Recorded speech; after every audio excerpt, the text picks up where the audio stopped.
반갑습니다. 산골짜기 TV 홍근대 목사입니다. 오늘은 그리스도인은 음모론에 대해서 어떻게 생각해야 되는가, 이런 부분을 좀 말씀드리고 싶습니다. 이제는 음모론이 그렇게 낯선 주제가 아닙니다. 영상을 통해서든 책을 통해서든 또 여러 가지 정보를 통해서 많이 접하셨으리라고 생각합니다.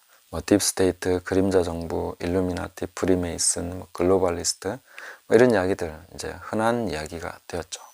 그리고 미국에 일어난 일들을 보면서 이게 과연 그냥 음모론으로만 치부할 수 없는 뭔가가 있구나, 이렇게 이제 생각하기 시작한 분들도 계시리라고 봅니다. 그래서 그리스도인은 음모론에 대해서 어떻게 생각해야 되는가 하는 것을 제 나름대로 생각하고 있는 것을 말씀드리려고 합니다. 저는 섣불리 음모론의 주제들을 성경으로 가져와서 성경과 결부시키는 것은 아주 경계해야 된다라고 생각합니다. 그런 것은 유익이 많다기보다는 성경을 왜곡시키는 그런 결과로 이어지기 쉽기 때문입니다. 그래서 저는 해석을 할 때나 그런 것은 음모론과 많이 결부시키지 않으려고 노력하는 편입니다.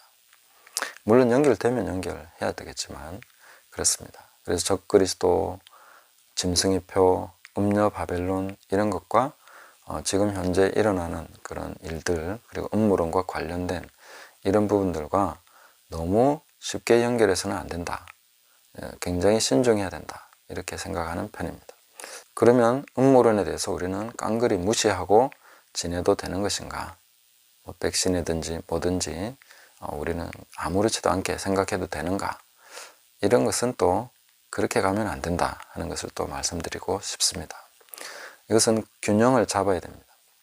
우리가 성경을 해석하면서 음모론과 너무 빨리 결합시키는 것은 경계해야 되지만, 우리가 삶을 살아가면서 이 음모론이 주는 경고, 그 다음에 그것이 주는 어떤 중요한 메시지들에 대해서, 이 사회에 일어나는 현상들에 대해서 눈 감아버리면 또 안 되는 것이죠. 운전을 예를 들어서 말씀드리고 싶습니다. 운전을 할 때는 항상 방어 운전을 해야 되는 것이죠. 어떨 때는 클락션을 울려주고, 때는 거리 유지를 해야 되고, 내가 신호를 지키지만 신호를 지키지 않는 사람이 있을 수 있고, 또 내가 선을 정확하게 지키면서 가지만 중앙선을 침범해서 들어올 수도 있는 것이고, 도로가 늘 안전하기만 한 것이 아니라 어떤 부분에 패여 있을 수도 있고, 공사 중일 수도 있고, 이런 위험성들이 항상 있기 때문에, 그리고 어떤 일을 당할지 모르기 때문에 항상 안전벨트를 하듯이 우리는 어떤 준비를 하고 우리의 삶의 방향을 잡아 나가는 데 있어서는 아주 매우 실제적으로 가장 최악의 경우, 그리고 안 좋은 그런 케이스들을 생각하면서 준비해야 된다고 봅니다. 우리가 국방에 대해서도 생각해 보면 이 안보의 문제는 가장 최악의 경우를 생각하고 모든 것을 준비하는 것입니다. 그것을 위해서 엄청난 재원이 투자되고 사람들이 거기에 대해서 준비를 합니다. 왜 그런 식으로 합니까? 이렇게 평화로운데 뭐 하려고 군대를 더 증가시키고 군비를 증강해서 그런 것에 돈을 투자하고 막 무기를 개발하고 그런 식으로 하냐는 거예요. 그렇게 하는 모든 이유는 최악의 경우가 있기 때문입니다. 내가 원하든 원하지 않든 당할 수 있는 일이 있기 때문에 거기에 대해서 준비하지 않는 것은 어리석은 것이죠. 그래서 음모론을 우리가 그냥 단지 거짓말, 이렇게 치부해야 될 것은 아닙니다.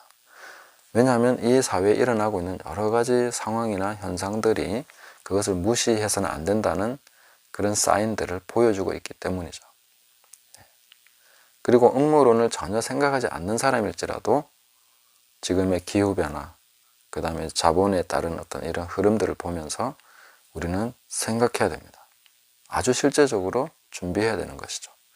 이 에너지와 곡물, 이런 것들이 지금 어떻게 될 것인가, 경제의 공황이나 여러 가지 상황들을 우리가 생각하지 않을 수 없는 것이죠. 그건 아주 현실적인 이야기입니다. 그리고 그런 거 아무렇지도 않을 거야, 내 생에는 평화만 있을 거야, 이렇게 생각하고 사는 사람은 어리석은 사람이죠. 현실적으로 생각하고 아주 실제적으로 준비할 때는 가장 나쁜 경우를 준비해야 되는 것입니다. 그래서 이 균형을 잡아야 된다는 것이죠. 우리가 진리를 대하고 하나님의 말씀을 해석함에 있어서 너무 쉽게 음모론을 갖다 붙여서 해석하면은 왜곡되는 부분들이 많이 생기지만, 그리고 성경을 신중하게 해석을 했다 하더라도 이 음모론은 결코 무시할 수 없는 그런 내용들을 담고 있습니다. 그래서 저는 거기에 따라서 준비는 해야 된다라고 생각하는 편이죠. 이 균형이 중요하다고 저는 생각합니다. 그 음모론에 경도되지 않으면서도 그 음모론이 말하고 있는 가장 최악의 경우까지 우리는 생각하고 준비하는 지혜가 있어야 된다. 그렇게 말씀드리고 싶은 것입니다. 그래서 음모론을 무시하는 사람일지라도 최악의 경우는 비슷합니다. 음모론이 아니라도 우리가 이 지구상에 살아가면서 전쟁과 기근과 이 물가 폭등, 경제 재앙 이런 것들은 항상 있을 수 있는, 바로 내일이라도 터질 수 있는 일이기 때문에 이런 것을 준비하면서 살아가는 것이 좋겠다 하는 것이죠. 저는 그렇기 위해서 항상 이 생태마을이 중요하다 이렇게 말씀을 드리는 것입니다. 이것은 성경적인 가치를 지향하면서도 음모론에 경도된 것이 아니라 성경적인 삶을 지향하기 위한 하나의 가장 중요한 그런 모델로서 주어지는 것이 생태마을입니다. 그리고 복음을 전하기 위한 선교 모델로서도 생태마을은 중요합니다.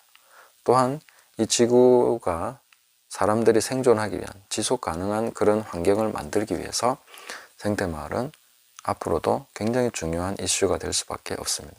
그래서 성경을 해석하면서 우리가 그리스도인으로서 어떻게 살아야 될 것인가 하는 고민에 대한 굉장히 중요한 하나의 모델로서 생태마을이 중요하고, 또 인류가 살아가면서 이 세상의 문제들을 어떻게 해결할 것인가 하는 것에 대한 해답의 하나의 모델로서도 생태마을은 굉장히 중요합니다. 그래서 제가 생태마을을 계속 얘기하고 또 그 방향으로 제가 준비해 나가는 것은 가장 그 최악의 경우, 음모론이 말하는 가장 최악의 경우에 대해서도 생태마을은 준비가 되는 것입니다. 그리고 하나님 말씀대로 살아가는 가장 좋은 모델로서도 생태마을은 좋은 모델이 되는 것입니다. 그리고 인류가 가지고 있는 문제들을 해결하는 방향, 이 부분에 대해서도 생태마을은 아주 중요한 해답을 줄 수 있는 모델입니다. 그래서 저는 생태마을을 통해서 이런 균형을 잡아나가고 있습니다. 그래서 그리스도인은 음모론에 대해서 어떤 태도를 취해야 되는가, 지혜롭게 균형을 잡아야 된다 이렇게 말씀드리고 싶습니다. 성경 해석에 음모론을 갖다 붙이면 성경이 음모론적인 그런 책으로 비칠 수 있는 위험성이 있습니다. 그리고 음모론이 진실도 있고 거짓도 이렇게 섞여 있습니다. 그런 것을 정확하게 분별할 수 없는 상황에서 이것을 성경에 적용한다는 것은 상당한 무리가 따를 수밖에 없다 하는 것을 좀 말씀드리고 싶고요. 그래서 균형을 잡고 음모론은 음모론으로, 말씀은 말씀으로 이렇게 각각 해석을 해 나가면서 매치되는 부분이 있으면 신중하게 우리가 그 부분을 얘기할 수 있지만, 그러나 음모론을 성경에 붙이는 것은 무리하다, 좀 그렇게 하지 않았으면 좋겠다 하는 정도로 그렇게 말씀드리고 싶습니다. 감사합니다.